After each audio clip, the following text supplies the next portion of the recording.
سلام، اسمم عاقلان هستم. امیدوارم حالتون خوب باشه. امروز میخوایم با هم دیگه آموزش نصب نرم افزار ویژوال استودیو کد رو ببینیم. اول مرورگر رو باز میکنیم و سرچ میکنیم.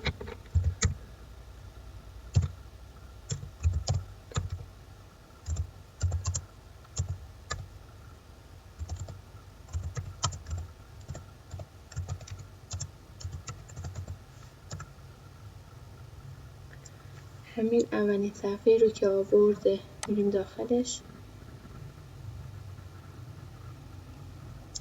مطابق با سیستمتون نرم افزار رو دانلود کنید.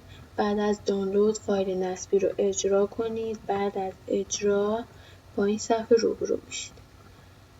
من چون قبلا نصب داشتم نرم افزار رو دیگه نصبش نمی‌کنم و با تصویر مراحل نصب رو به شما نشون میدم.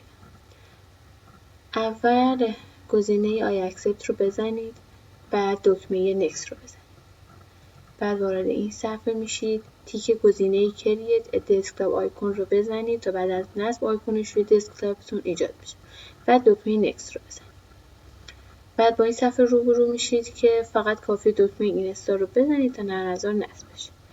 بعد از نصب با این صفحه روبرو میشین و دکمه فینیش رو بزنید که احتمالاً داخل نرم افزار میشه و با صفحه ویلکام روبرو میشین، یا اینکه کد رو واردش بشین اگه نشد.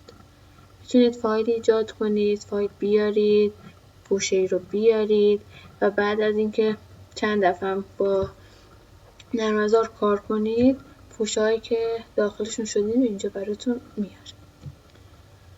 و حالا برای مثال یه پوشه‌ای رو میاریم، پوشه پروژکت.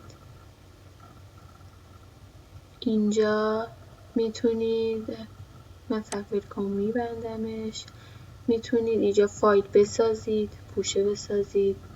مثلا فایل test3 دات، اینجا هر پسوندی رو که بزنید مثل HTML، CSS، پایتون، هرچی در هر صورت اینجا اون فایل رو براتون ایجاد کنه. کافی پسوندش رو بزنید. مثلا میزنیم JS جاوا، فایل جاوا رو ایجاد میکنه. دیگه میتونید دایرکتوری ایجاد کنید، روی یک دایرکتوری ایجاد میشه. بعد دیگه در قسمت فایل هم باز همون کارا رو میتونید انجام بدید. سیو کنید، اوتو سیو بزنید، خودکار سیو بشه. در قسمت ادیتم که کات کپی پیست، یه گزینه‌ای داره فایند که برای موقعی که اینجا وقتی کداتون هستش، حالا در هر صفحه‌ای مثلا اسم کلاس رو بزنید براتون میاره کجا این کلاس هستش، راحت میتونید پیدا کنید. بعد سلکشن برای انتخاب، کپی کنه لاین بالا، کپی کنه لاین پایین، برای خط بالا یا پایین و کلید میون براش اینجا و گزینه‌های دیگه ران،